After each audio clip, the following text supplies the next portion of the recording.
Radio Claret América presenta Sediento de ti, la palabra, fuente de vida, con el sacerdote misionero claretiano Tony Díaz. Reflexiones diarias del Evangelio. Aquí iniciamos. Bienvenidos, hermanos, a nuestras reflexiones bíblicas de las lecturas del día. Hoy es miércoles de la tercera semana de Pascua. Y la primera lectura de hoy viene de los Hechos de los Apóstoles, capítulo 8, versículos 1 al 8.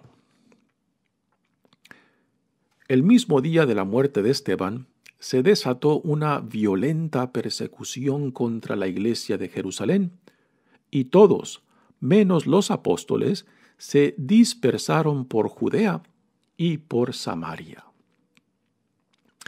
Unos hombres piadosos sepultaron a Esteban e hicieron gran duelo por él. Entretanto, Saulo hacía estragos en la iglesia. Entraba en las casas para llevarse a hombres y mujeres y meterlos en la cárcel.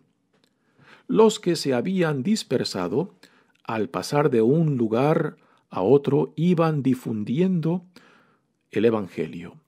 Felipe bajó a la ciudad de Samaria y predicaba ahí a Cristo. La multitud escuchaba con atención lo que decía, porque habían oído hablar de los milagros que hacía y los estaban viendo.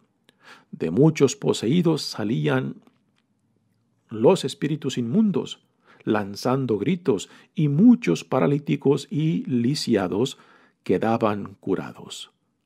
Esto despertó gran alegría en aquella ciudad. Palabra de Dios. El salmo responsorial es el Salmo 65 y el responsorio es: las obras del Señor son admirables. Aleluya. Las obras del Señor son admirables. Aleluya. Que aclame al Señor toda la tierra. Celebremos su gloria y su poder. Cantemos un himno de alabanza. Digamos al Señor, tu obra es admirable. Que se postre ante ti la tierra entera y celebre con cánticos tu nombre. Admiremos las obras del Señor, los prodigios que ha hecho por los hombres. Él transformó el mar rojo en tierra firme y los hizo cruzar al Jordán a pie junto. Llenémonos por eso de gozo y gratitud. El Señor es eterno y poderoso. Las obras del Señor son admirables. Aleluya. El Evangelio de hoy viene de Juan capítulo 6, versículos 35 al 40. En aquel tiempo Jesús dijo a la multitud: Yo soy el pan de la vida. El que viene a mí no tendrá hambre, y el que cree en mí nunca tendrá sed. Pero como ya les he dicho, me han visto y no creen.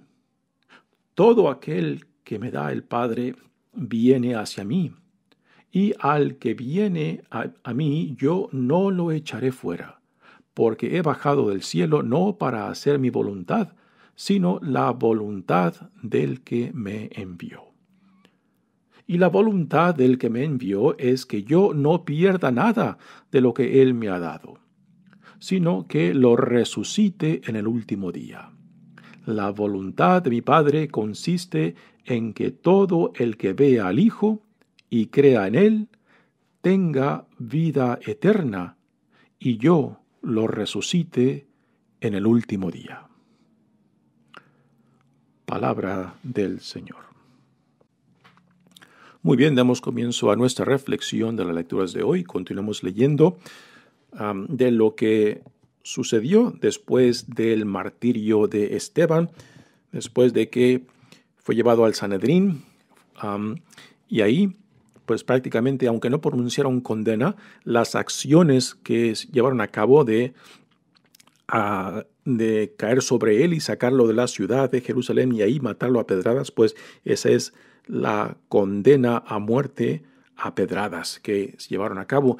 Y esta muerte de Esteban, pues, fue el comienzo de una de muchas persecuciones que se llevaron a cabo en Judá, en Jerusalén y la región de Judá, dentro de la cual se encuentra Jerusalén.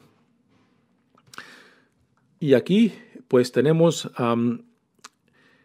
algunas pistas de cómo la iglesia, que nace con la experiencia de la resurrección y la venida del Espíritu Santo, pues empieza a vivir los dolores de parto, los dolores de parto del crecimiento, ¿no?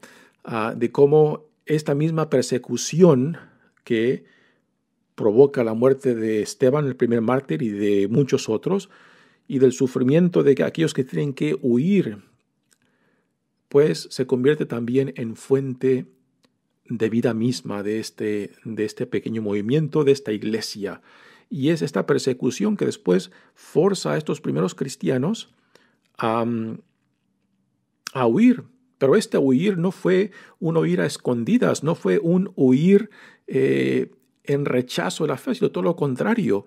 Esa misma experiencia de persecución, pues los motivó y los animó y los encendió en la fe, que al mismo tiempo que iban huyendo, que se iban esparciendo por todas partes, pues iban sembrando la fe porque iban proclamando a Jesús, iban proclamando el Evangelio, ¿no? Y es impresionante cómo aún esta experiencia de sufrimiento y para algunos de ellos de muerte, pues fue motivo de crecimiento. No cabe duda que aquí vemos claramente cómo Dios pues va escribiendo con líneas torcidas. Aquí las líneas torcidas pues son llevadas a cabo por aquellos que persiguen a la iglesia, pero que a fin de cuentas Dios aún utiliza estas experiencias dolorosas para sacar provecho y para llevar a cabo el crecimiento de este plan de salvación, en el crecimiento de la iglesia. Dice la primera lectura: el mismo día de la muerte de Esteban, se desató una violenta persecución contra la iglesia de Jerusalén. Y pongamos atención que aquí el libro de los Hechos dice la iglesia de Jerusalén, puesto que es la única iglesia cristiana que aún se veía como parte de la comunidad cristiana, ¿no? Desde este punto en adelante ya se van a empezar a ver la identidad de la iglesia como distinta y aparte de la comunidad judía, y pasará a ser también parte de este dolor de parto, cuando la iglesia primitiva pues va forjando su propia identidad cristiana, ya no como parte de la comunidad judía, sino como una realidad aparte, distinta, fundada en Jesús. Dice: y todos, menos los apóstoles, se dispersaron por Judea y por Samaria. Esto es un detalle muy interesante, que aquellos que fueron forzados a huir son los judíos cristianos griegos. O sea, son los judíos griegos que habían regresado del exterior, de las comunidades judías fuera de Judá. Y los que se quedan son los apóstoles, son los judíos cristianos nativos de Judá y de Galilea, porque los que son partes del grupo de los apóstoles, pues la mayoría son de Galilea. Y estos son los judíos cristianos de esa región. Así que los que son forzados a huir, en el caso, por ejemplo, de Felipe, que se nos habla de él, Felipe es un judío griego cristiano. O sea, de aquellos judíos cristianos que salieron de las comunidades judías que fueron llevadas al exilio, forzadas al exilio por los diferentes conquistadores de Israel.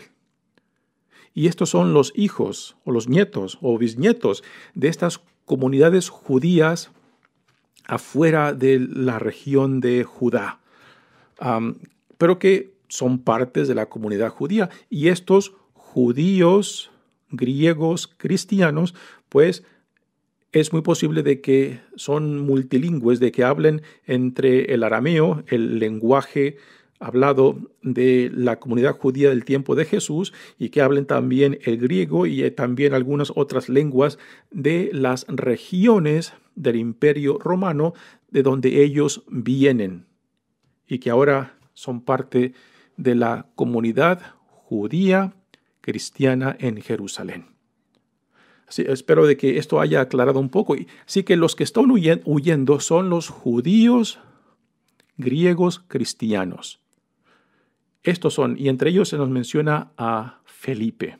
Esteban también es parte de esta comunidad judía, griega, cristiana. Y por griego entendemos aquellos que hablan el lenguaje griego y que forman parte de la cultura griega que el imperio griego que creó Alejandro Magno cuando conquistó todo ese territorio y promovió la cultura y lenguaje griego.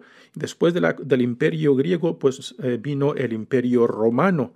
Así que los romanos construyeron sobre la cultura griega que reemplazaron ellos, pero que adoptaron gran parte de lo que ya estaba en existencia de lo que los griegos habían dejado, ¿no?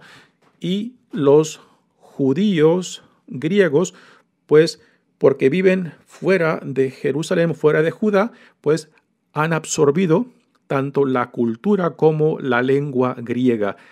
Y estos son parte de aquellos que ahora son forzados a huir de Jerusalén por esta persecución después del martirio de Esteban. Dice, unos hombres piadosos sepultaron a Esteban e hicieron gran duelo por él. Así que no nos dicen quiénes son estos hombres piadosos. Quizás son parte de la comunidad judía que quizás no estuvieron de acuerdo de cómo el Sanedrín condenó y mataron a pedradas a Esteban. Y quizás algunos de estos de la comunidad judía, pues no de acuerdo con lo que hicieron con Esteban, fueron los que recogieron el cuerpo de él y lo enterraron. Y es muy probable que al grupo de los apóstoles, ahora a causa de esta persecución, pues después se hayan ido a esconderse. Así que la iglesia judía cristiana en Jerusalén quizás pasa a ser la iglesia cristiana judía, pero clandestina a causa de esta persecución, ¿no? Así que mientras que los judíos griegos cristianos son perseguidos y a causa de esto tienen que huir, los judíos cristianos, en particular los apóstoles, pues estos son los que se quedan y parece que ellos no sufren la misma persecución que los otros judíos griegos cristianos. Así que por los detalles que nos da esta primera lectura, podemos entender de que hay diferentes niveles de persecución.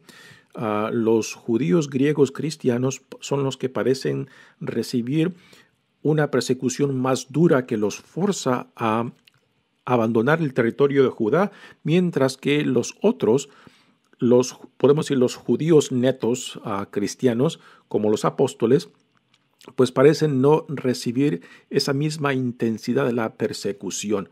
Pero aún esto es significante porque parece que el puntal de crecimiento, el puntal de evangelización más allá de Judá, pues fue llevado a cabo por estos cristianos griegos, judíos griegos cristianos, ¿no? Y más adelante tenemos el ejemplo clásico que es el de Saulo, que después de su conversión pasa a ser Pablo, ¿no? Y Pablo es uno de estos. Es un judío griego que después de su conversión pasa a ser cristiano, porque Pablo viene de la parte sur de lo que hoy en día es Turquía, de Cilicia, y la ciudad donde él viene, de Tarso, es una ciudad en la parte sur de hoy en día Turquía, que era una ciudad con influencia profunda griega, dentro de la cual había una comunidad judía. Así que Pablo viene siendo uno de estos judíos con cultura y lengua griega, y después cristiano, que pasan a ser parte del puntal de evangelización y crecimiento de la iglesia. Y que esto después le costó mucho más tiempo, por ejemplo, a un Pedro, de aceptar este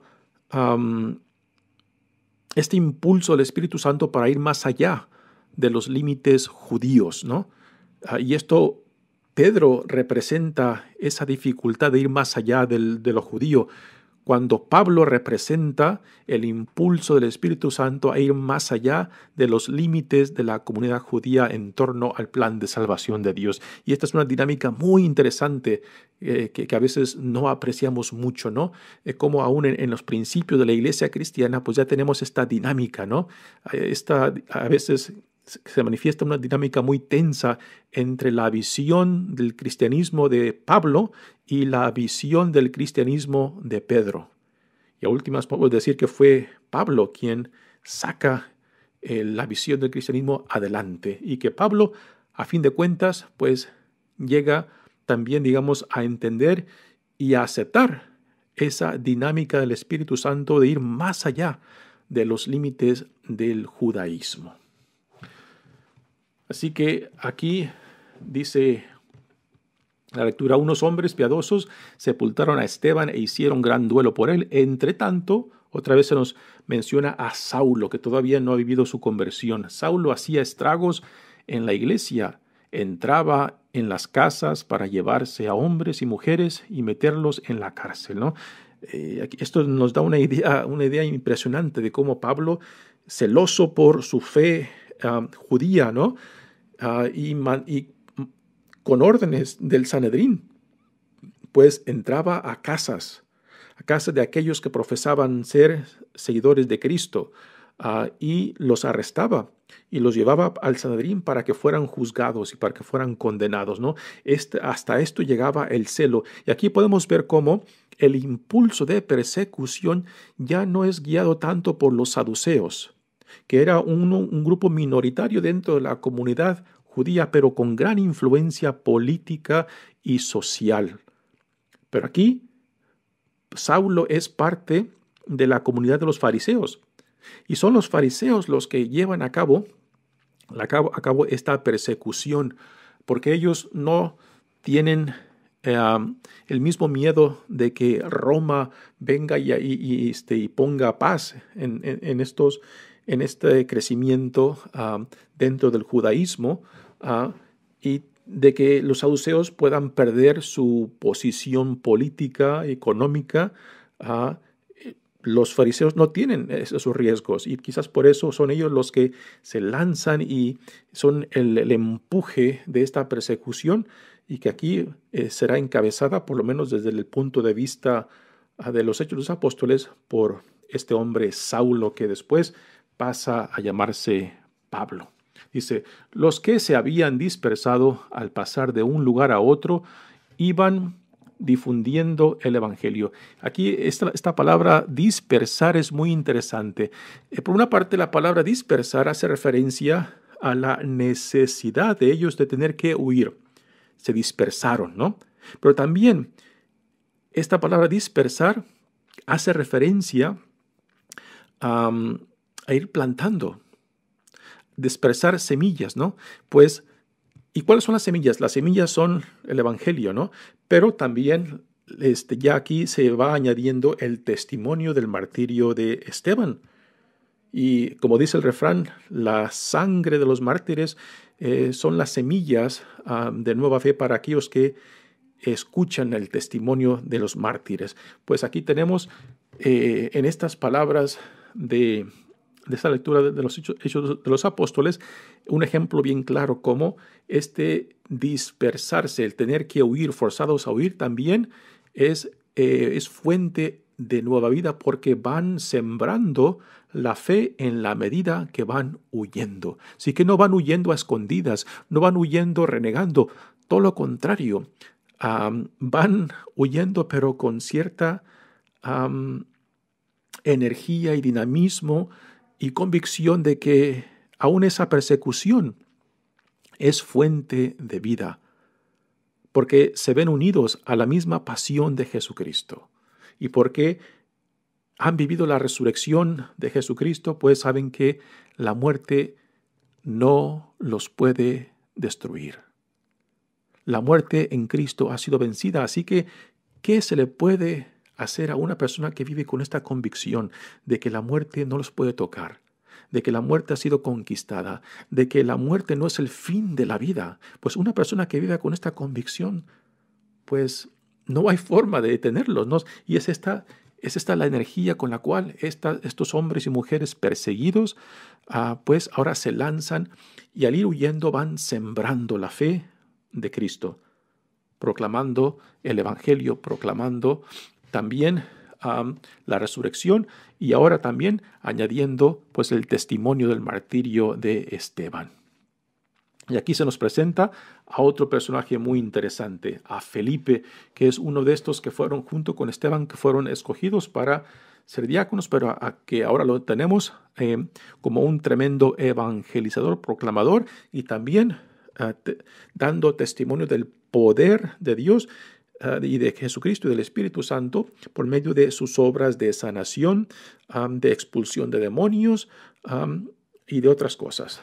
Y dice: Felipe bajó a la ciudad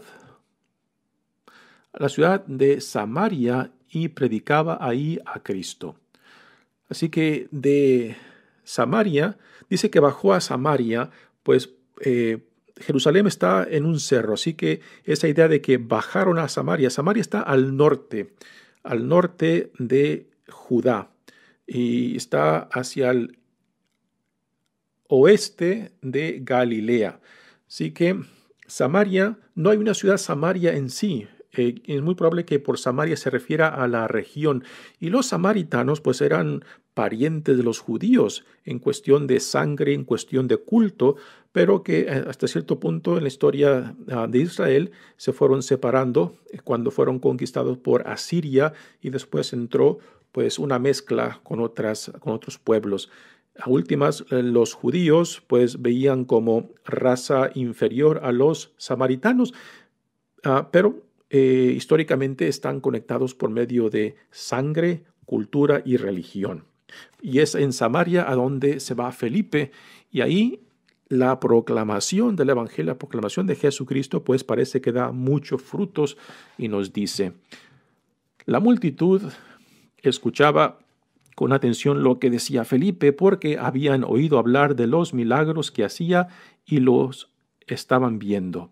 De muchos poseídos salían los espíritus inmundos, lanzando gritos, y muchos paralíticos y lisiados quedaban curados. Esto despertó gran alegría en aquella ciudad. Así que por la proclamación, por el testimonio, por las obras de Felipe, pues la semilla de la fe en Cristo se va sembrando. Y nuevamente, y esto es a causa de esta primera de muchas persecuciones de la comunidad cristiana. Y lo que nosotros podemos aprender y dejarnos pues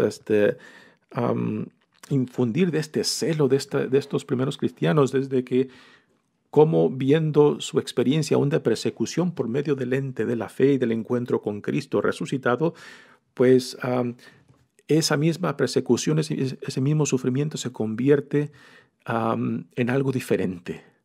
No se ven como víctimas, lo ven como oportunidad para dispersar las semillas de la fe por donde quiera que Dios los lleve, aún a fuerzas, aún por necesidad, aún para salvar sus propias vidas.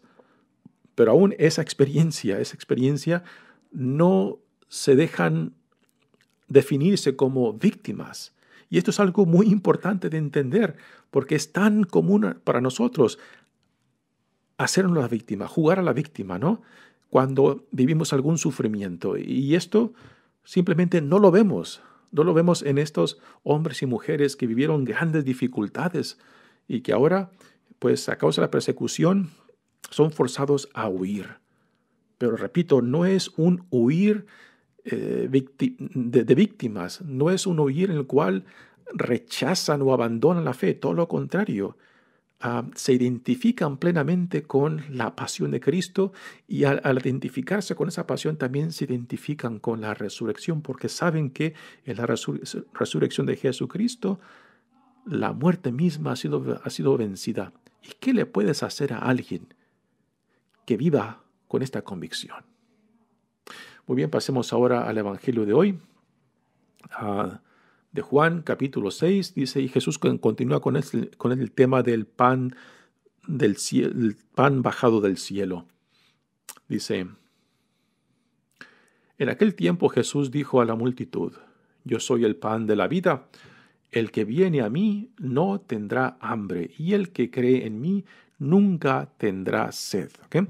Aquí, nuevamente Jesús, aunque está utilizando el símbolo del pan y del agua, pues está haciendo referencia a sí mismo, ¿no? Que el comer de este pan prácticamente es identificarse con Jesús, hacer nuestro la persona de Jesús, tanto de sus actitudes como de sus enseñanzas, como la visión del reino que Él nos da en sí mismo.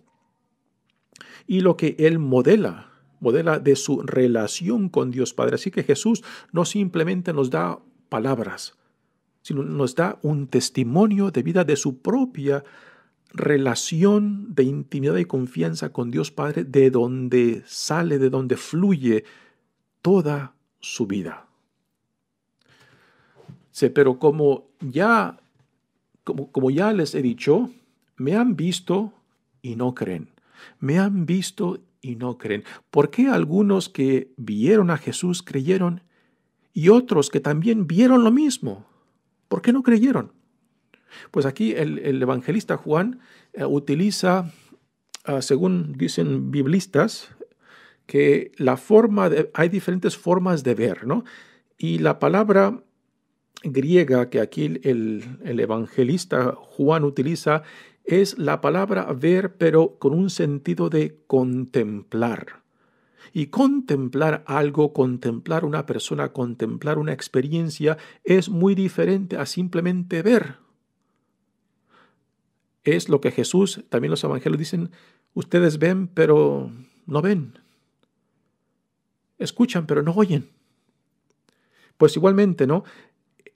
Ver, pero con los ojos de la contemplación, podemos decir con los ojos del Espíritu, es muy diferentemente al simple acto de ver físicamente con los ojos, ¿no? Y quizás aquellos que al ver a Jesús pudieron contemplar a Jesús y ver, por la gracia de Dios, quién es Él, su identidad, su autoridad, y que los lleve a aceptar tanto su palabra como su visión del reino, pues esto es un acto de gracia de Dios. Y repito, esto es muy diferente a la simple acción de ver físicamente con los ojos, pero no ir más allá. Pues los que ven a Jesús, o sea, los que lo contemplan, pues ven más allá de la fisicalidad de Jesús para poder apreciar quién está detrás de Jesús. ¿Cuál es el trasfondo de Jesús? Y el trasfondo es Dios mismo. El trasfondo es el Espíritu de Dios. El trasfondo es su identidad como Hijo de Dios, como el Mesías, como el mandado por Dios, ¿no? Y todo esto es parte de lo que el evangelista Juan dice, lo que significa ver en el sentido de contemplar. Así que es una pregunta buena para nosotros. Cuando tú ves a Jesús, ¿qué ves? ¿Ves o contemplas? Ver el trasfondo. ¿Ves reconocer la identidad? Reconocer quién es Jesús.